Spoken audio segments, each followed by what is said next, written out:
Welcome to Inside IR, a podcast series by Herbert Smith Freehills that explores the latest developments in the Australian industrial relations landscape. Hello and welcome to Inside IR, the Australian Industrial Relations podcast, the series that arms HR, IR and legal professionals with the latest industrial relations thinking. My name's Rohan Doyle, I'm a partner in the Industrial Relations practice at Herbert Smith Freehills, and I'm joined today on our 18th episode of Inside IR by my Melbourne-based senior associate colleagues, Matt Reiman and Vic Fijalski. Welcome. Morning, Rohan. Happy 18th birthday to the podcast. That's exciting, yeah. Good to be here. Yeah, great to have you on board, both of you, Matt and Vic. Now, Vic, your first time on Inside IR. For those who don't know you, you've gathered a lot of experience in industrial relations over the years from a whole range of different sources, from in private practice, from inside employer organisations, and also from inside the Fair Work Commission. And these days you're very much working for clients in a whole range of sectors, but focusing on retail, health, banking and finance and transport. So looking forward to having your insights on Inside IR today. Welcome, Vic. Thanks, Rohan. And Matt, also first time on Inside IR, but not the first time podcasting. No, that's very true. Thanks, Rohan. A return for me. So excited to have my face back on the screens. Excellent. Well, looking forward to that, Matt. Again, seasoned IR campaigner with a heavy focus in a whole range of sectors, but particularly manufacturing, education and energy. So looking forward to your insights as well, Matt. Thank you, Rohan. Now, I'm very excited about today's episode, Matt and Vic, for a whole range of reasons, but mainly because we're getting back to the very reason we started Inside IR in the first place, the cases, the disputes, the actual practical issues that are playing out across workplaces throughout Australia. And while everyone's been working through the implementation of the latest IR reforms, the most recent being closing loopholes reforms, I've been increasingly getting questions from clients about how the secure jobs better pay reforms have played out. How are they operating in practice and what changes are we seeing on the ground in workplaces? And it's a timely question because the time of filming, if you can believe this, 489 days have passed since the passing of the Secure Jobs Better Pay Act, since it commenced. Now, it's a long period of time, 489 days since it became almost impossible to terminate enterprise agreements, since it became much easier for unions to force the commencement of bargaining simply by writing a letter in some cases. And it's also been 308 days since the changes to processes leading to votes on agreements and changes to the Fair Work Commission approval processes. So think changes to the Better Off Overall test, the Genuinely Agreed test, and the new requirements that employees have a sufficient interest and be sufficiently representative when it comes to EA coverage. It's also been 308 days since the new requirement for conciliations ahead of protected industrial action. 308 days since the new intractable bargaining jurisdiction commenced, and also 308 days since the new multi-enterprise bargaining reforms commenced. So that's a long time and it's a lot of change, and I think the time's right for us to check in and give our views on how all of this is working, see what cases are running through the Commission and the courts and reflect on them. But before we get into the detail of all of that, I just wanted to briefly come back to the big picture and some of the early predictions that we made on Inside IR in relation to how the Secure Jobs Better Pay reforms were likely to work. When the Secure Jobs Better Pay Amendment Act first commenced, we expressed the view on Inside IR that the reforms were going to increase the relevance of the enterprise bargaining system. We expressed the view that we're going to see more employees covered by enterprise agreements. We're going to see more employers pushed into it, and we're probably going to see increasingly less differentiation in conditions across competitors and across sectors. We'd also see more frequent arbitration of conditions in the Fair Work Commission, meaning less employer control and much less employer leverage in bargaining. We also said that unions and employees would have more bargaining power. We thought that terms and conditions were likely to equalise across competitors over time, and there'd be less capacity to use labour cost as a source of competitive advantage. And we predicted more disputes and industrial action, and said that employers would have fewer options to resist ever-increasing demands for higher terms and conditions by unions and employees at the bargaining table, particularly where they're sensitive to protected industrial action. Now, it's going to take a while to know the full extent of the impacts of these reforms, and probably a couple more years at least for all of this to flow through into the data. But we do have our own early experiences in working for clients in all of these areas, Matt and Vic, and I'd be interested to know, what are your thoughts on these predictions so far? How are you feeling about them? Well, I think they're fairly spot on, particularly unions and employees having more bargaining power, not only due to the Secure Jobs Better Pay reforms, but also the recent closing loopholes amendments, which we discussed in our last podcast, but we'll also touch on very briefly today. I think it's fair to say unions and employees now do have more power, and employers need to carefully consider their bargaining strategies moving forward. I think we've also seen, and will continue to see, an increased reliance on the enterprise bargaining system, including unions utilising the increased avenues available to them to access multi-enterprise bargaining schemes and the intractable bargaining scheme, which we'll talk about today as well.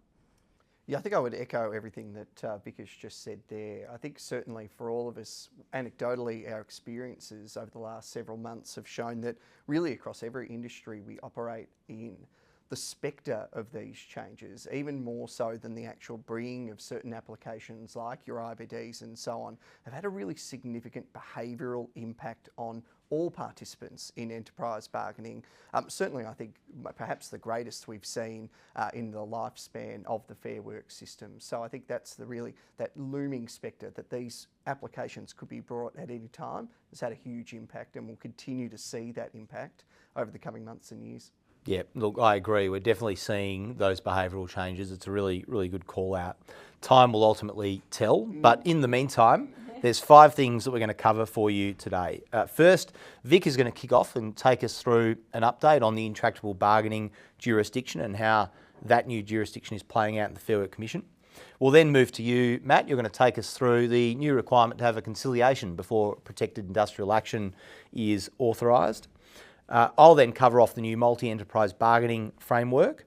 Matt will then come back to you for an update on, let's call them the bargaining process changes and how they're playing out in the Commission. And then Matt and Vic, you'll finish off by taking us through the data. What's the data telling us in terms of the impact of all of these changes on disputes, industrial action and wage outcomes, noting it is still pretty early for those insights. So, Vic, let's get straight into topic number 1. How's intractable bargaining going?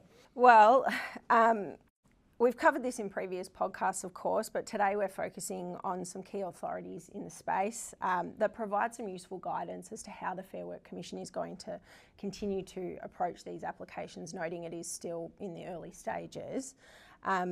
A quick recap on the regime. The Commission is able to make an IBD in relation to a proposed enterprise agreement that has been the subject of negotiation if an application has been made, usually by an employer or a union, noting that an application cannot be made until 9 months after the nominal expiry date of a previous enterprise agreement or after 9 months of bargaining.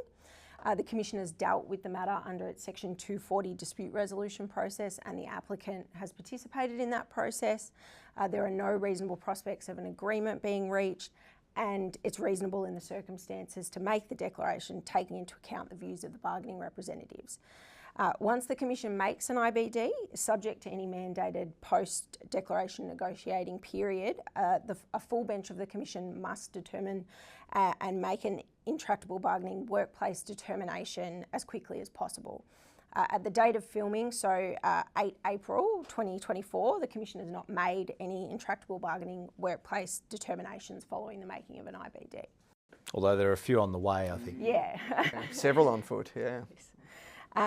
So since the introduction of the regime in June last year, and again at the date of filming, there have been 5 IBD applications considered and ultimately decided by the Commission. 4 IBDs have been granted, 1 was not granted, and that was the Ventia decision, which we will discuss today. An application was also made by Virgin Australia Regional Airlines in June last year. However, that application was withdrawn before the hearing as the parties negotiated a deal after the filing of materials in the matter.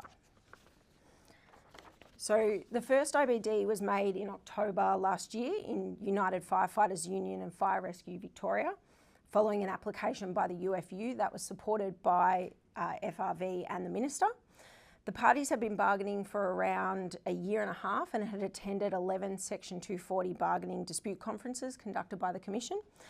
This is a significant number of conferences, and it's worth noting that the Commission has been satisfied in other applications that it's dealt with the dispute under Section 240 where, say, between 3 and 5 conferences had been held. What the full bench has made clear in this case is that the matters that have to be dealt with in the 240 conference include the core issues in dispute between the parties at the time the IBD is made. In this case, that was wages, allowances, and the related issue of efficiencies. Further, Commission authority has made clear that the Commission does not need to use all of its efforts to resolve the dispute. So, to say finalisation, conclusion, discontinuance or dismissal, it's about engaging with those core issues. But it sounds like it certainly can't be treated as a checkbox exercise to make your 240 application. At least needs to be some engagement with each of the core issues. Absolutely, absolutely. That's the key element there that they're looking for. In the Fire Rescue Victoria decision, the Commission was satisfied that bargaining had reached an impasse as the UFU sought a pay increase that FRV could not make, as it was not authorised by the Victorian Government, and it would be significantly inconsistent with the Government's wages policy. The full bench found the test as to whether there is no reasonable prospect of agreement being reached requires an evaluative judgment, that it is rationally improbable that an agreement will be reached. The full bench clarified there that it does not require a finding that there is no prospect of an agreement being reached, nor does it require a certain or concluded determination that an agreement cannot be reached. Ultimately, in that case, the Commission made the IBD and ordered a post-declaration negotiating period of 2 weeks. No agreement was reached by the parties during that period, and interestingly, the matter was the subject of a further full bench decision dealing with the preliminary issue of whether there are any agreed terms between the parties, and that was for the purposes of making the workplace determination.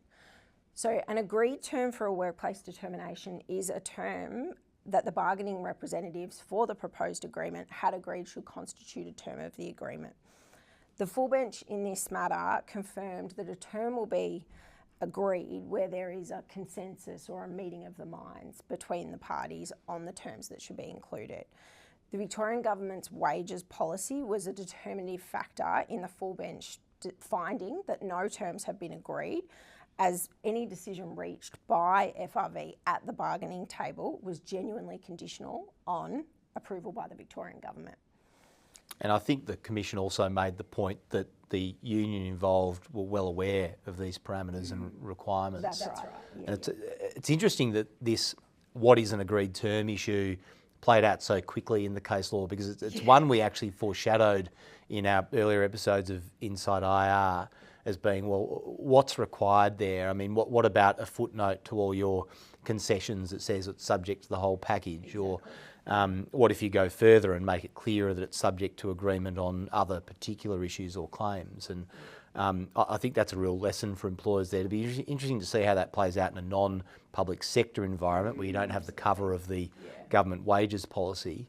It suggests to me that employers really need to be very careful with concessions, because any concession that's unconditioned is essentially going to be taken as agreed and will flow through in the workplace determination if you end up in that space, as opposed to a concession that's given conditional on other things. I can give you X, Y and Z, provided you give me A, B and C. Yeah. And I think all employers would be best placed to adopt that kind of formulation or approach, I think. Definitely. As Rohan said, where the parties' approach to bargaining involves those conditional or packaged offers, that is, reserving its position until the entire package is finalised, this will strongly indicate that there are no agreed terms within the meaning of the Fair Work Act, which means that every term and condition that is not agreed must be decided by a full bench in the workplace determination proceedings. In a recent IBD matter, a full bench considered an extra 21-day negotiating period may assist the parties to agree on at least some terms, which would serve to reduce the length of those proceedings in circumstances where it had made that packaged offer.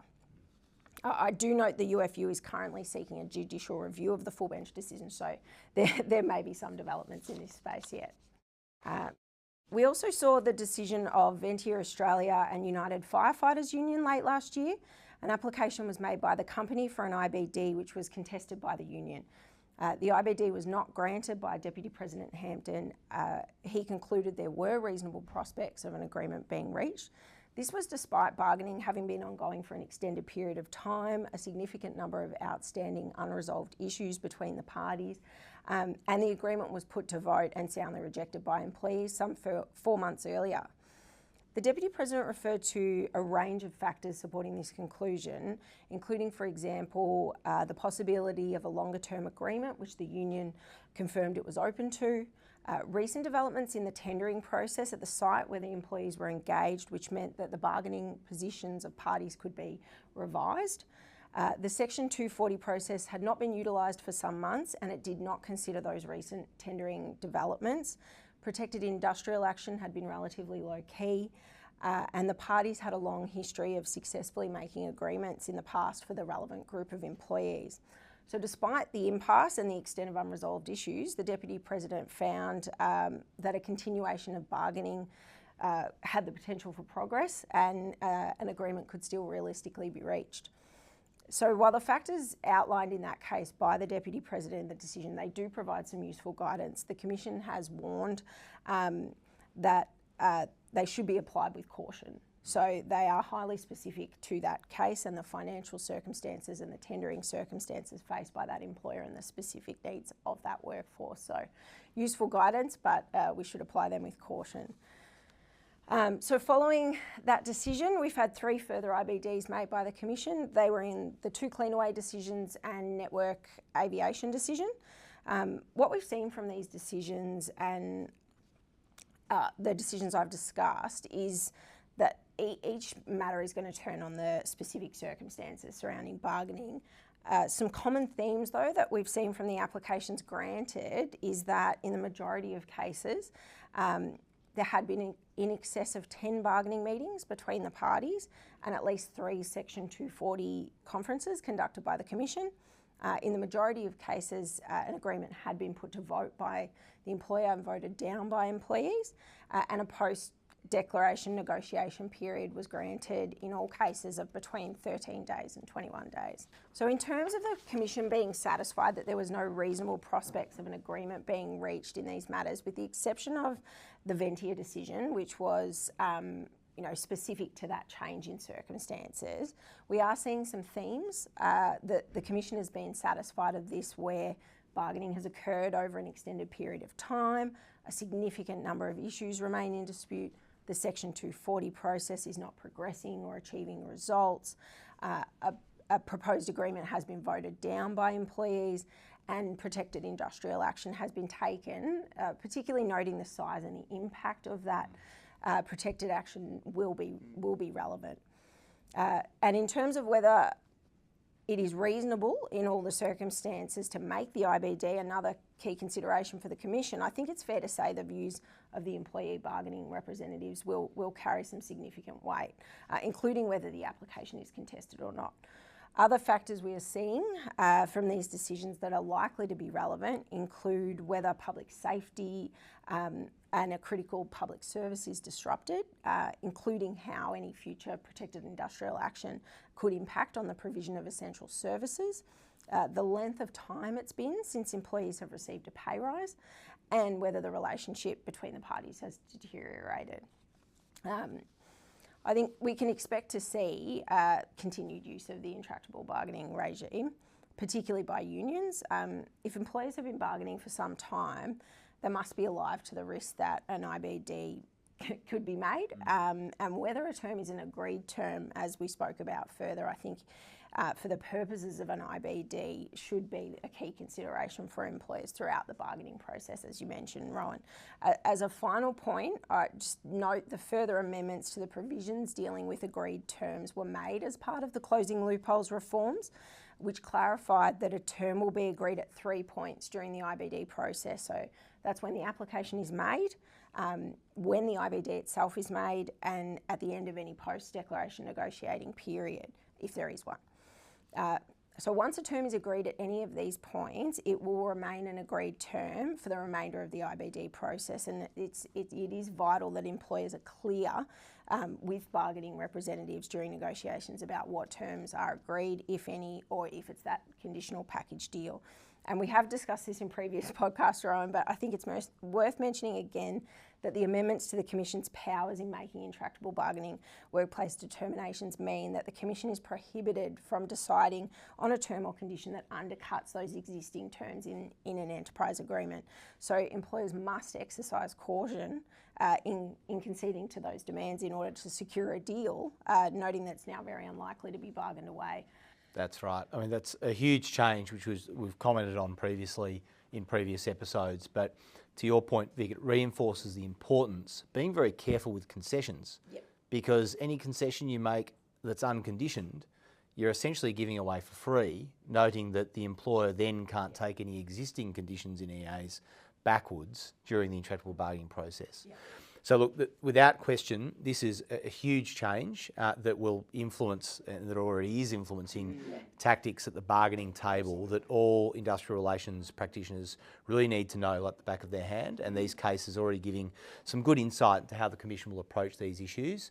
No question the Commission's going to be fairly hesitant to reach the view that agreement's not reasonably likely. They'll expect the parties to have given it a real good go first. Explored all the avenues for pressure that are available for them prior to then reaching out for the Commission's assistance. And I think that's the big takeaway from those cases, isn't it, Rohan? You know, when we were asked very early on what is reasonable prospects, what's reasonable in all the circumstances, really helpfully now we've got that guidance from the cases where we can give a sense that, yeah, I think that's the key takeaway. What are you showing to the Commission that you've done in all genuine efforts really to reach agreement? That's when the Commission's going to be prepared to exercise the powers it's been granted. Agreed. Look, a quick plug. Do take a look at our previous episodes, episode 8 and 9, which go into the intractable bargaining tactics in a little bit more detail. Just bear in mind that they were filmed before the change that Vic just mentioned, before the closing loopholes amendment that prevents the arbitration from actually taking existing EA conditions backwards. Matt, that brings us to topic 2. Another change implemented through Secure Jobs Better Pay was the new obligation for there to be a conciliation ahead of protected industrial action. That's How right. How are you seeing that play out? Yeah, it's been very interesting, Rohan. I mean, really, obviously, a very practical administrative burden is what I think what we've seen from the requirement to attend this mandatory compulsory conciliation conference before the PARBO vote is conducted. We saw some quite a flurry of activity from the Commission in this space, interestingly, obviously overlapping with the Commission's new powers to authorise non-AEC protected action ballot order agents to conduct those votes. We saw a couple of early decisions of the Commission where it factored in and looked at, well, we've got to give this sort of period in which a certain number of working days for the vote to be conducted, but now also need to accommodate this compulsory conference. Saw a couple of early decisions, including in the Nielsen decision that went to the full bench, that seemed to set this sort of 10-day minimum working day period in which the conference could be conducted to effectively give enough time for that to practically be able to take effect.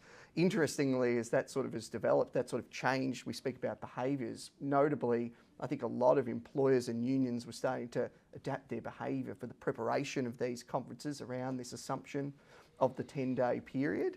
And then we have more recently seen in the SIMPEC decision a step away from that as a 10-day minimum. So really there's some flexibility around that timing. But what it is meaning is that we have these conferences. You know, ostensibly the purpose of these really was to try to allow the parties to resolve the bargaining before the protected industrial action took effect.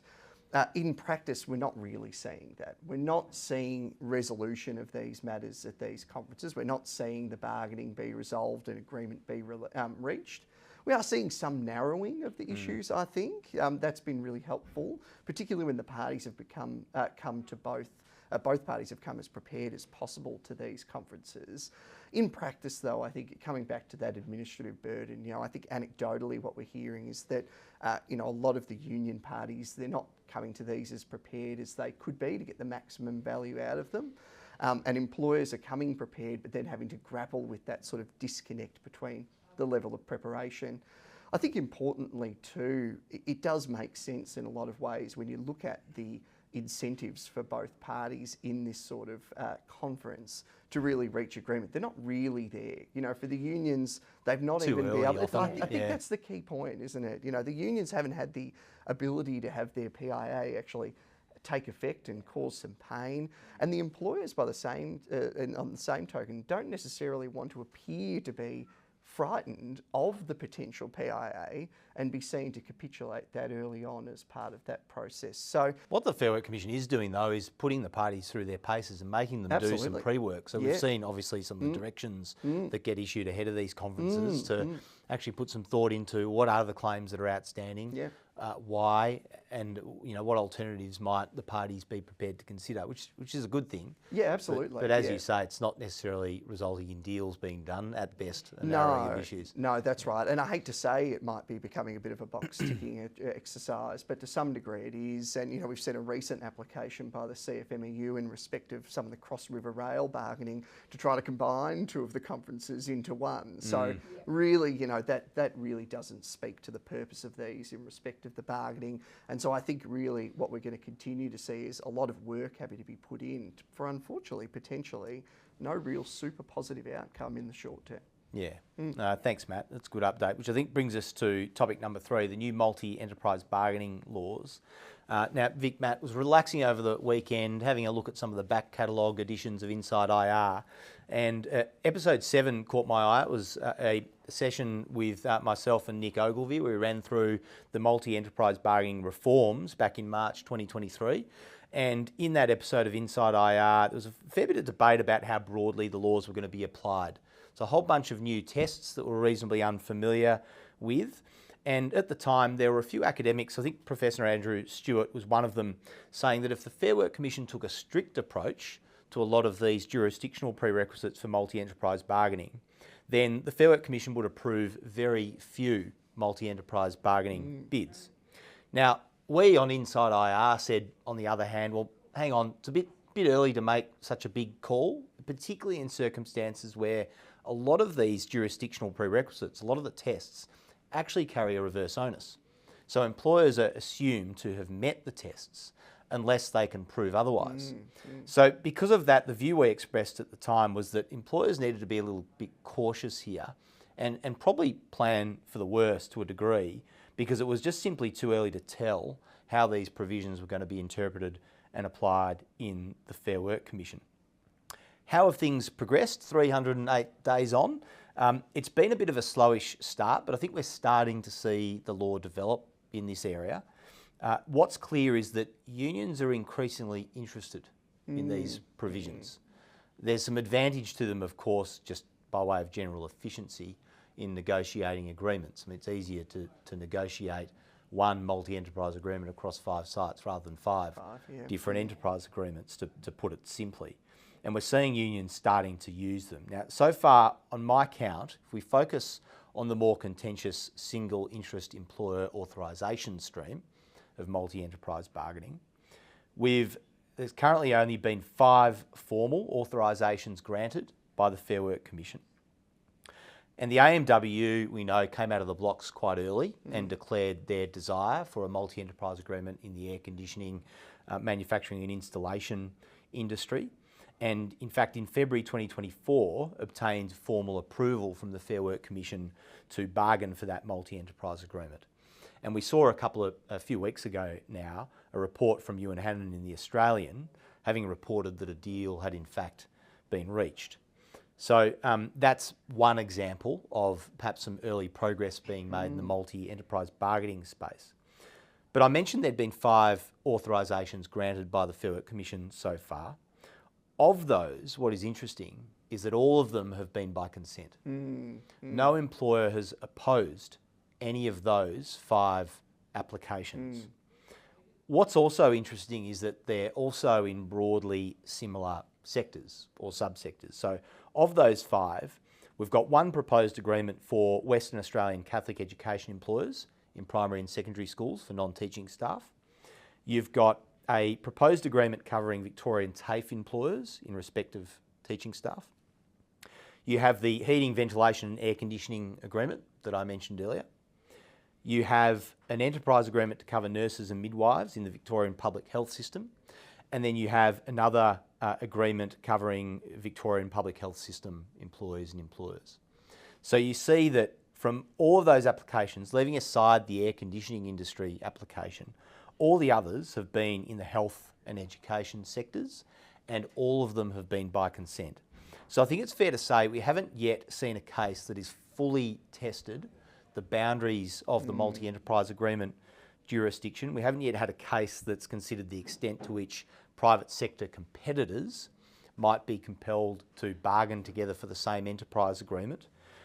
And we certainly haven't seen one in the context of a contested application. Now, we're going to have some guidance on all of this very shortly. There is the first contested multi-enterprise bargaining proceeding making its way through the Fair Work Commission. We won't comment on that matter because it is currently before the Commission. It's a matter that HSF are involved in, and we'll update you on that as the matter progresses on future editions of Inside IR. But I think for present purposes, the key takeaway is, despite a slowish start, there is increasing interest in this new multi-enterprise bargaining jurisdiction. And it's important that all employers understand these new laws and their potential capacity to be drawn into them so that they're ready in the event that they are presented with an approach from one or more unions to negotiate that type of agreement.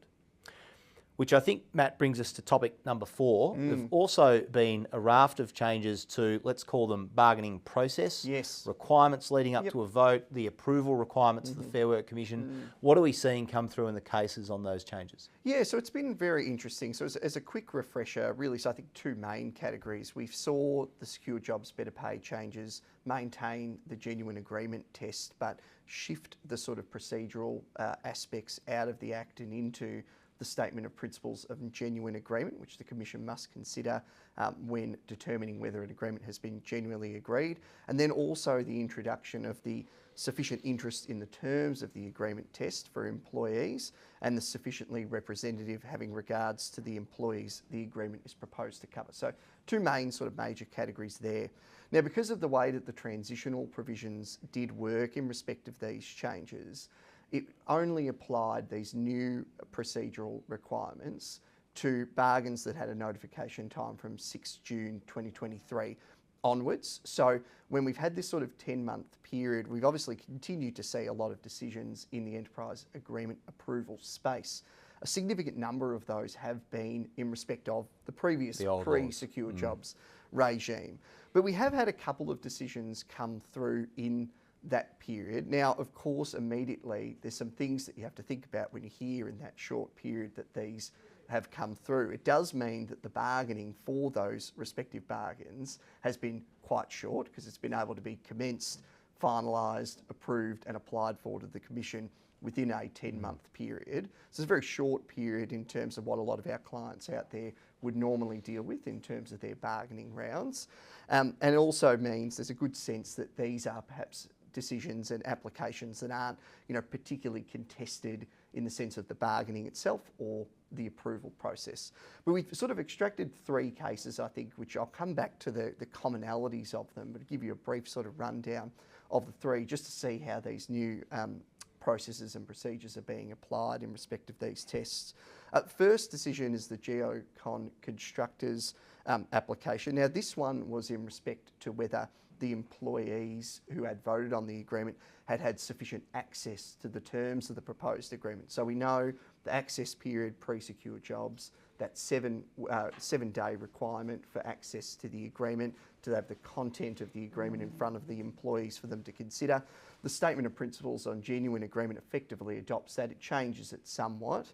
And we know really that statement as a whole just reflects what had been the case law that had developed around all these factors over the last 14 years. But 16 employees, they all vote to approve. They're given notice of the time, date, place and method of voting. They're given a copy of the agreement and its content on that particular day. But what happens over the period before the vote occurs is the agreement continues to be negotiated on. The terms of it change And eventually, 2 days before the vote, the employer settles on a quote-unquote final version of the agreement, which then isn't provided to the employees before the vote occurs at all. So looking at this one, the Commission goes, well, look, the employees haven't had access to the content of the agreement across that entire period. It fails to meet the statement of genuine principles, and therefore it's not approved. In the Hymix decision, we saw an issue where 2 employees were presumed to have been excluded from the coverage of the proposed agreement because they were salaried employees. This then ends up before the Commission, and the Commission looks at this and says, well, these are 2 employees who very clearly fit within the coverage as described within this agreement. They've not been provided with the NER, they've not had an opportunity to consider and vote on the agreement, and on that basis it falls apart and doesn't pass the Statement of Principles on Genuine Agreement again. Finally, an example in West Cranes. This is an example here that really looks at this sufficient interest and this sufficiently representative circumstance.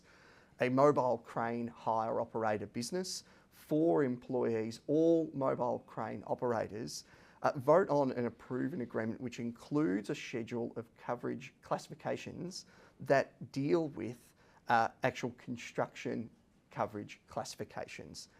This ends up before the Commission because, of course, understandably, AWU are the bargaining representative, the CFMEU say that they have an interest in this, gets before the Commission, no evidence able to be led from the employer that it has any employees who voted on the agreement who would be covered by those construction classifications.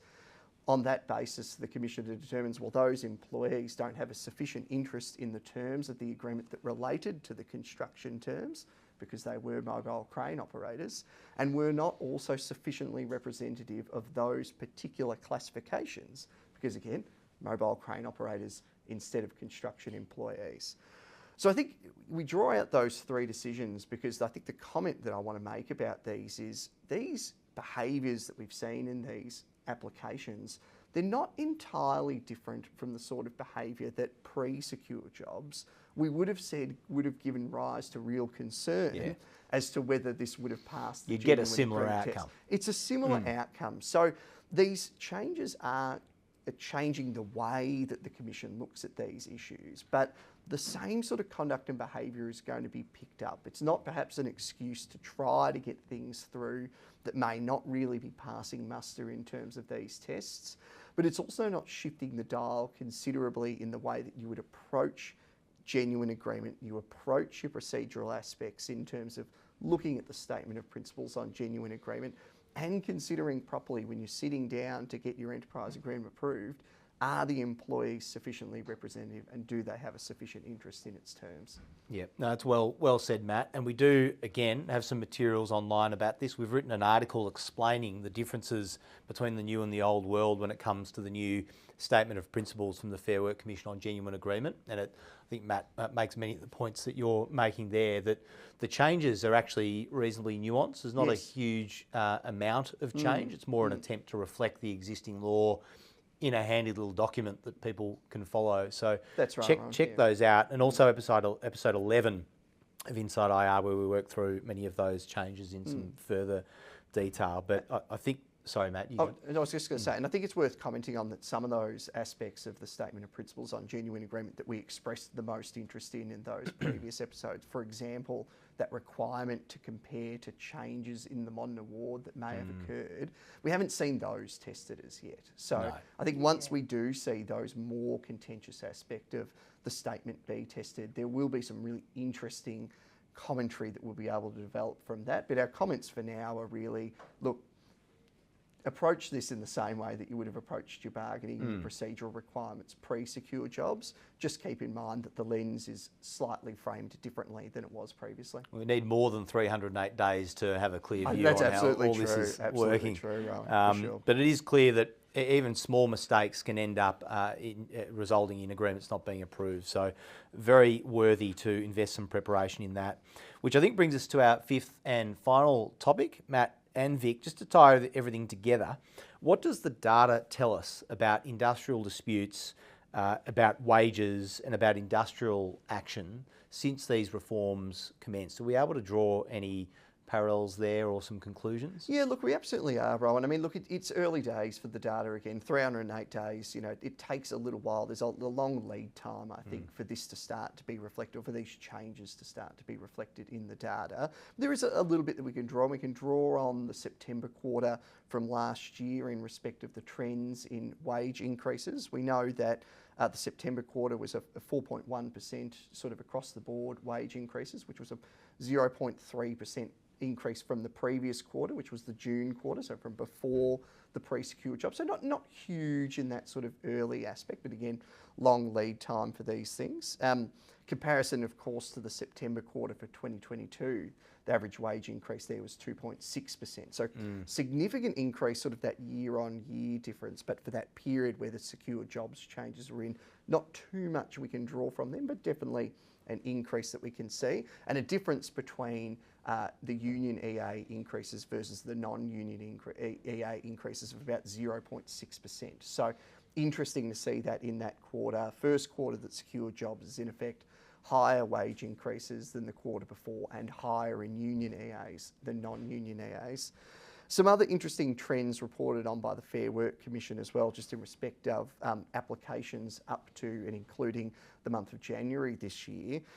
Applications lodged for EAs. Really interestingly, we've seen quite a large increase in the number of applications made, especially in that latter part of last year. November, 105 more applications made in comparison to the 5-year average trend for those applications, which I think is a really interesting thing. Not too much that we can draw on yet from it, just because it was so early on in the life of this these changes. PARBO applications, MSD applications, GFB applications staying relatively around about the same, and in sometimes actually being less than the 5-yearly average trend, which I think was a really interesting aspect of the data we can draw on. One of the things, I think the big one that we did want to call out though, a real significant noticeable increase in versus the trend for Section 240 applications, noticeably above what the average was for the 5 years, which I think is something really interesting to comment on. Yeah, I mean, the increase is interesting, and it will be interesting to see if we see more of these as parties do prepare for making IBD applications. It's essential that employers stay vigilant during bargaining in the current environment. So if you pass the 9-month period, you're participating in a 240 process, there's every chance that a union will lodge an IBD application, and it's essential that employers are prepared for this. Part of this will include employers having an appropriate bargaining strategy from the outset, clearly communicating its position to employees to have any chance of achieving what it wants from a replacement agreement before an IBD application is made, and being able to explain to employees in the reason for any proposed changes it wants in an objective manner will be essential, I think, and engagement with employees and a comprehensive communication plan will be crucial for employers to successfully negotiate workable enterprise agreements in the current environment. Yeah, and all of those things just far more critical than in the past, just simply because of the less control that employers actually have over the process now in view of all these changes. So thanks, Matt and Vic, useful reflections on the data. Be interesting to see how that all sits in about a year's time. Yeah, we'll be keeping a close eye. Pencil that in the diary now. We'll come back to that. Yeah. But look, there's no question in my mind, secure jobs, better pay is already having a big impact, and it will progressively do so. We're seeing employers pushed into bargaining earlier, sometimes where they're not ready to do so. We're seeing intractable bargaining completely change the negotiating dynamic at the bargaining table. Unions and employees now have much more control. There's a fallback option if they can't convince the employer to table what they see as a satisfactory agreement. They've got plan B. They can go to the Fair Work Commission and get the conditions arbitrated. So we're seeing probably overall a less willingness to compromise and more robust claims from the employee and union side. We're seeing increasing interest in the multi-enterprise bargaining jurisdiction. We're seeing much more involvement of the Fair Work Commission in bargaining. I think the 240 statistics bear that out, and increasingly we'll see that flow through into the intractable bargaining jurisdiction. And we're also seeing an increasing acceptance by employers. I think that the relevance and impact of enterprise agreements has increased. It can now, not only does it impact the employees that are covered by the agreement, but through the same job, same pay jurisdiction, it can impact the cost of engaging labour hire at that operation. And in view of those closing loopholes reforms you mentioned, Vic, the fact that an arbitration can't take EA conditions backwards, it also means that once you actually put a term in an agreement, it's essentially there forever. So employers need to be a lot more careful about what they actually agree to put in these instruments compared to the past, where they perhaps had other options to make changes into the future. So importantly though, there's a treasure trove of guidance available on our industrial relations hub, both in the form of written work, but also our Inside IR back catalogue. So please do check those out if you require any further information, or get in touch with a member of your friendly HSF industrial relations team. But as always, we'd love to hear any feedback from you on Inside IR. Please feel free to send through any comments or suggestions for future episodes. Direct message, send a comment on LinkedIn, or email insideir@hsf.com. Otherwise, we look forward to you joining us on the next episode of Inside IR.